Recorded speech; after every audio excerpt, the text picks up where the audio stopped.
श्रीकृष्ण गोविन्द हरे मुरारे हे नाथ नारायण वासुदेव। श्रीकृष्ण गोविन्द हरे मुरारे हे नाथ नारायण वासुदेव। श्रीमद उद्धव गीता अध्याय 7। भिन्न भिन्न सिद्धींची नावे आणि लक्षणे। भगवान प्रभास म्हणाले, प्रिय उद्धवा, ज्यावेळी साधक इंद्रिय, मन आणि प्राण यांना वश करून घेतो आणि त्याचे चित्त माझ्याकडे केंद्रित करून माझी धारणा करू लागतो, त्यावेळी त्याच्या समोर अनेक सिद्धी उपस्थित होतात। यावेळी उद्धवाने भगवंतांना विचारले, अच्युता, कोणाची धारणा केल्याने कशा प्रकारे आणि कोणती सिद्धी प्राप्त होते, तसेच या सिद्धी किती आहेत ते कृपा करून सविस्तर मला सांगा। भगवान श्रीकृष्ण म्हणाले, अरे प्रिय उद्धवा, धारणा योगाच्या परगामी योगियांनी 18 प्रकारच्या सिद्धी सांगितल्या आहेत। त्यातील 8 सिद्धी तर प्रधान रूपाने माझ्यातच आहेत, ते त्या माझ्यातच निवास करतात। दुसऱ्या मध्ये न्यून आणि सत्वगुणाच्या विकासाने प्राप्त होतात। यातील 3 सिद्धी तर शरीराच्या आहेत, त्या अशा अणिमा, महिमा आणि लघिमा। इंद्रियांची एक सिद्धी आहे प्राप्ती। लौकिक आणि पारलौकिक पदार्थाचा इच्छेनुसार अनुभव करून देणाऱ्या सिद्धींचे नाव आहे प्राकाम्य। माया आणि तिच्या कार्यांना इच्छेनुसार संचलित करणारी ईरिता नावाची सिद्धी आहे। विषयांमध्ये राहून सुद्धा त्यात आसक्त न होण्याच्या सिद्धीचे नाव आहे वशिता। ज्या सुखाची कामना केली जाते त्याच्या सीमेपर्यंत पोहोचणाऱ्या 8व्या सिद्धीचे नाव आहे कामवासीयता। या सिद्धी स्वभावतःच माझ्यात राहतात आणि ज्यांना मी देतो त्यांना अंशतः प्राप्त होतात। याशिवाय अनेक सिद्धी आहेत, त्या अशा शरीरात भूक तहान न लागणे, खूप दूर असलेली वस्तू पाहू शकणे, खूप दूर चाललेल्या मार्गाला पायथू शकणे, मनाबरोबरच शरीरासह त्या मनोवांछित स्थानी पोहोचू शकणे, इच्छेनुसार रूप घेता येणे, अन्य शरीरात प्रवेश करू शकणे, इच्छेनुसार देहत्याग करू शकणे, अप्सरेबरोबर होत असलेल्या देवक्रीडेचे दर्शन घेऊ शकणे, संकल्पांची पूर्ती करू शकणे, सर्व ठिकाणी सर्वांच्या द्वारा आपल्या आज्ञेचे पालन करविणारी सिद्धी। या 10 सिद्धी सत्वगुणांच्या विशेष विकास होण्याने सिद्ध होतात।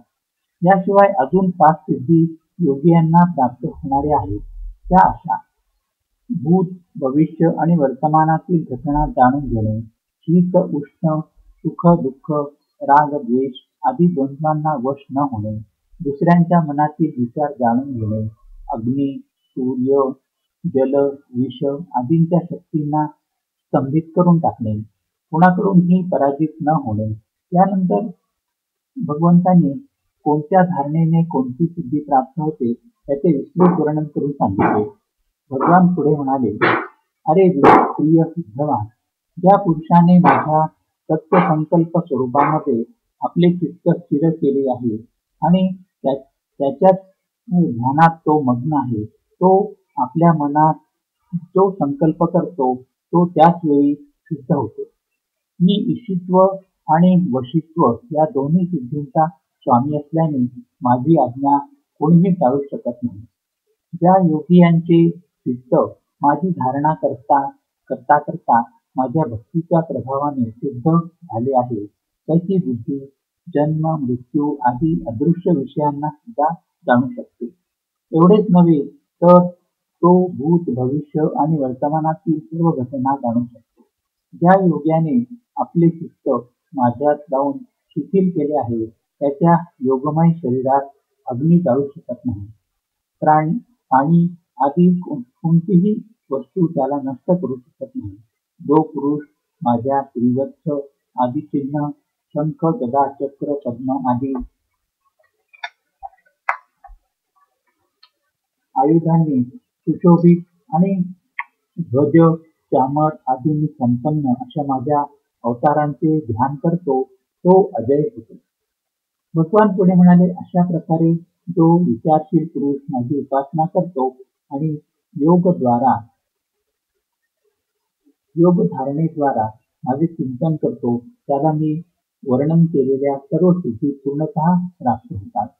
ज्याने आपले मन, प्राण आणि इंद्रिय यांच्यावर विजय मिळवलेला असून जो संयमी आहे आणि माझ्या स्वरूपाची धारणा करतो त्याच्यासाठी कोणतीच सिद्धी दुर्लभ नाही.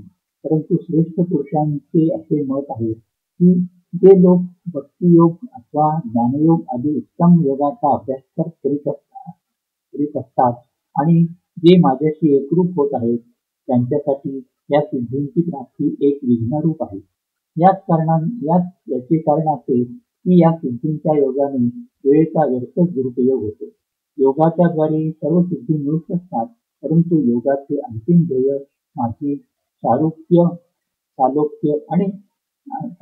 आदी मुक्तींची प्राप्ती आहे. ती माझ्यामध्ये चित्त लावल्याशिवाय अन्य कोणत्याही साधनांनी प्राप्त होत नाही.